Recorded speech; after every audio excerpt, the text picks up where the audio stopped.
Please welcome Dean Lewis to the studio. Yeah! Thanks for having me. Dean, I got to tell you, you know how like when you type into Google something and then Google will tell you like what pops up next? Like on the most popular searches? Yeah. What do you think it is when you type in Dean Lewis? Terrible haircut. That's what I'd say. Something like get a haircut or something like that. Yeah, Dean Lewis hippie is actually what it is. Maybe. It's Dean Lewis height. Like that's the first people want to know. Height, yeah. How tall you are is like the first question. That's interesting. Yeah. In my photos, I think someone said that I look short in my photos, but in real life I'm quite tall. Yeah. So you're taller than I had expected. Yeah, people don't expect it. Yeah. A singer-songwriter is usually quite short, maybe? Is that a thing? I didn't know there was an actual height thing in general. When like, did you are you kidding? Don't they say actors are generally They're quite the short ones. Like, yeah. I once listened to a whole podcast about how tall Jake Gyllenhaal is.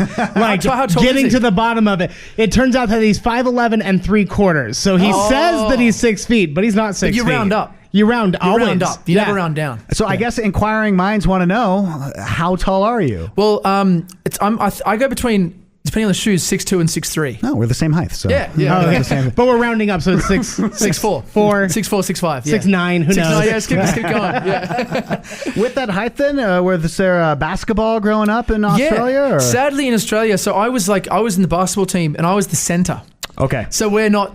That's what we're talking about. So over here in America, there's a lot more height. Yeah. A lot more height here. So but I was into basketball growing up. But yeah, sadly I was the tallest on the team.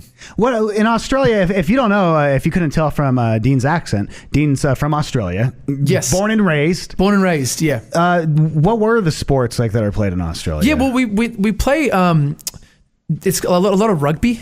A lot of soccer. Yeah. We don't do like the NFL or the ice hockey thing. I mean, there's a couple of people that play ice hockey, but it's not nearly the level of you guys. Well, you can't keep anything cold enough in Australia. I know. It's really hot. And basically all the time, like basically the whole year apart from 3 weeks, you get like a little bit of cold, but no snow unless you go like right inland and stuff. So, but man, I love America. I love this place. That's Best awesome, place man. to come to, yeah. Why? What is it when you get here? What makes you be like, yeah, it's America? Like, dude, the US diners, like those kind of like where you go in and they pour you like the coffee and I love those places. Talking like a Denny's. Denny's, but usually like the ones where it's like, it'll be like Jill's Diner or like Tim's. Real like, divey. The best, the divier, the better. Yeah, in my opinion. I feel that. Have you ever been to a Waffle House then? I have. My brother's a massive fan of Waffle House. Everywhere we go, he tries to go. I love it. It's great. Yeah. I mean, I really enjoy it. They call you darling. Yep. Do you know what I mean? It's like, it feels like mum's on tour with you. It's great. It's great. Hanging out in studio is Dean Lewis, and I mentioned that he's from Australia. Jackson, who's here and is on the show, he always talks about how he wants to move there because he loves all the critters. I love critters. And critters. Yeah. Right. And to me, anytime there's like a tarantula that can carry a rat up a wall, I don't want to live there. Yeah.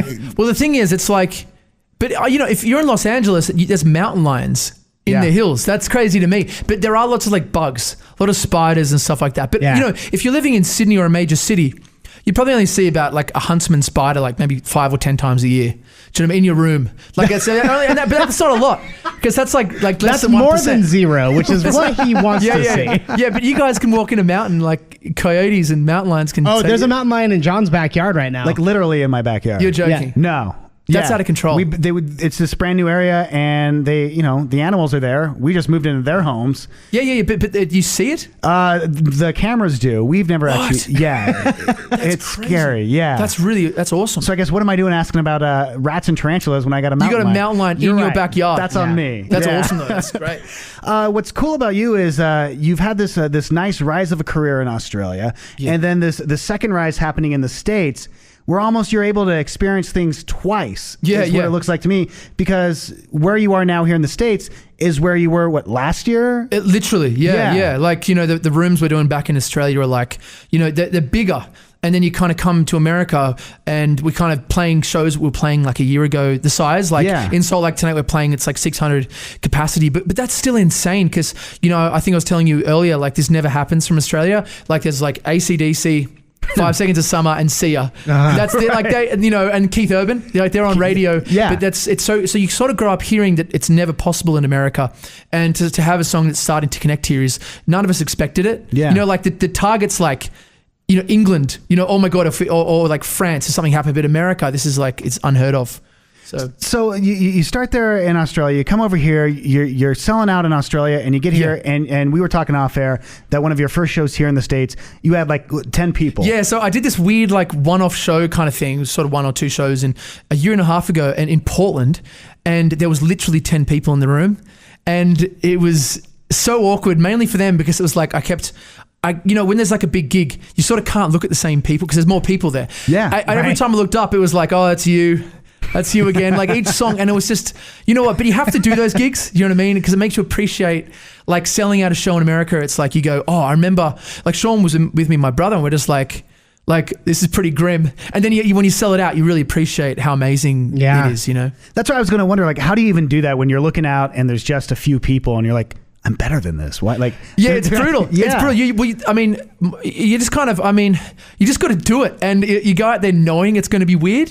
But you know, like you try to look at it positively and go, oh, this is going to be kind of like a unique experience. But at that point in my career, I had no idea if I was going to, like where it was going. Right. So it's just kind of a bit of a sad moment. It's like you got to go through the lows, you know, you got to do it. Maybe you could take a page out of Sia's book and just wear a wig so long that you can't see the crowd. That's actually a great idea. Maybe there's no one here tonight and they're just pretending that people are coming. You never know. Yeah, they're telling you, then they're going to just put a lot of light in your face. Yeah, you won't know the difference. Mate, there's so many people out there.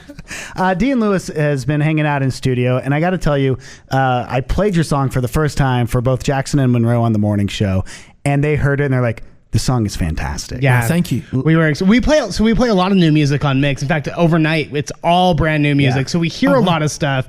And then Monroe and I heard that song. We came in the next day and we were like, John, this is the best song we're playing right now. Wow, thank you. We love that song. That means a lot. I mean, it was just when I started playing the song, which was kind of like a year before I released it. Yeah, it reacted straight away, kind of weirdly. Like people would always come up to me after the gigs and be like, "That song about the phone, like you should release that." So I knew there was something. People seem to react to it quickly, but I didn't expect this. Yeah. And now you got people, I'm sure, singing to it when you're out. Like, what an experience that has to be. That's the best, man. I remember you growing up and you watch interviews with artists talking about like when people sing their songs, it's like the best feeling. And I was always like, oh yeah, is it really? Yeah. Is it really? But it is. It's amazing. It's like, that's awesome. Yeah. To know people are connecting with it it's so cool. You hear that 10 people who only showed up for the show a year ago. Yeah. How dare you missed out on? How dare you? The 10 people that came. We're like, how dare you? How dare you guys come?